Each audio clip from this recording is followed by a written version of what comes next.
In order to avoid committing plagiarism, we first need to learn what all is considered plagiarism.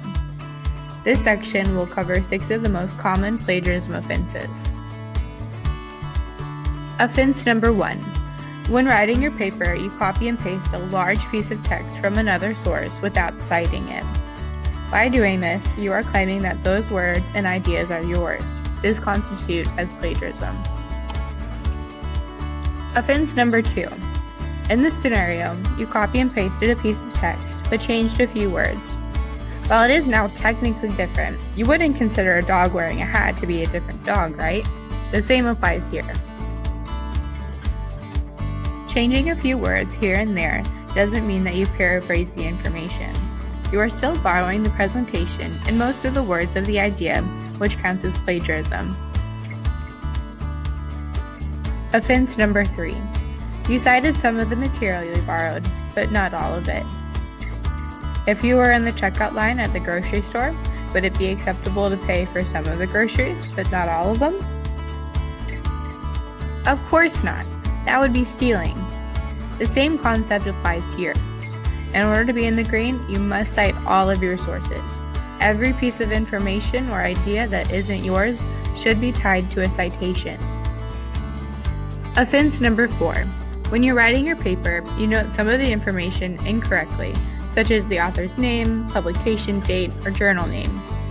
Instead of double-checking this information and correcting it where needed, you submit the paper. It looks correct.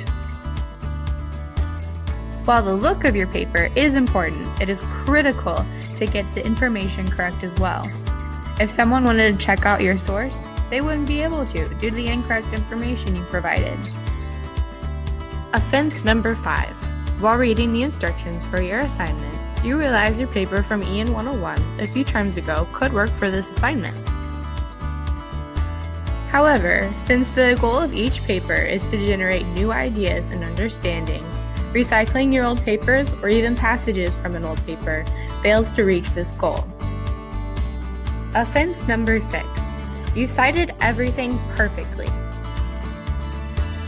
So, what's the problem? Well, your whole paper is cited. None of it's your own ideas. Most assignments are asking you to generate your own ideas about a topic or apply your understanding to a new situation. By using all information from other sources, you fail to do the critical thinking required of the assignment. Remember, your instructor isn't reading your paper to find out what the experts in the field think about the subject. They're reading to find out what you learned and understood about the topic. But don't get me wrong, you will need to cite the experts. But those citations should act as backup to your thoughts in the paper, not the other way around. It's important to note that these offenses have academic consequences. Depending on the severity of the situation, you will face different kinds of consequences. For certain situations, you may fail the assignment or even the course.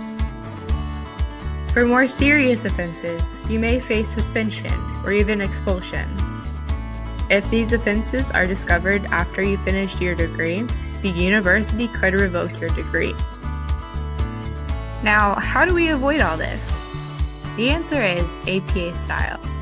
In this next section, we'll go over the ins and outs of APA style so you'll be a pro at avoiding plagiarism. Created using Powtoon.